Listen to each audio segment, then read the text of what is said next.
৪৯তম মৃত্যু দিবস আজকে। আপনারা জানেন এখানে লোকালি অনেক সময় ওফাত দিবস বলে।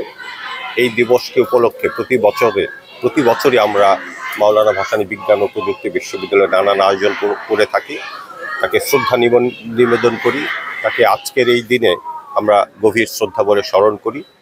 আপনারা জানেন মাওলানা ভাসানী মজলুম জননেতা ছিলেন। তিনি ন্যায়ের পক্ষে কাজ করেছেন, অন্যায়ের বিরুদ্ধে সংগ্রাম করেছেন, মজলুমের পক্ষে থেকেছেন সারা জীবন। উনি সাধারণ জীবনযাপন করেছেন, কোনো আয়েসে জীবনযাপন করেননি, এবং উনি নির্লোভ ছিলেন, দুর্নীতি থেকে মুক্ত ছিলেন। তার যে গুণাবলী, আমরা চাই তার এই ধরনের গুণাবলী আমাদের নতুন প্রজন্ম গ্রহণ করুক, নতুন প্রজন্ম অনুপ্রাণিত হোক।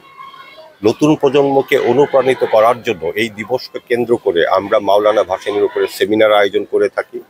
আমরা বাচ্চাদের চিত্রাঙ্কন প্রতিযোগিতা, রচনা প্রতিযোগিতা, হিফজুল কোরআন যে প্রতিযোগিতা, ওয়াজ মাহফিল, নানান ধরনের অনুষ্ঠান করে থাকি। ইন এডিশন টু দ্যাট, আপনারা জানেন এটা টাঙ্গাইলে তার স্মরণে একটা মেলার আয়োজন করে থাকি, যেখানে লোকাল সংস্কৃতি এবং আশেপাশের যে সাংস্কৃতিক পণ্য এগুলি বিক্রি হয়, একটা মিলন মেলা হয়। তাকে ভক্তরা নানান জায়গা থেকে আসেন, দেশ বিদেশ থেকে আসেন, তাকে শ্রদ্ধা জানান।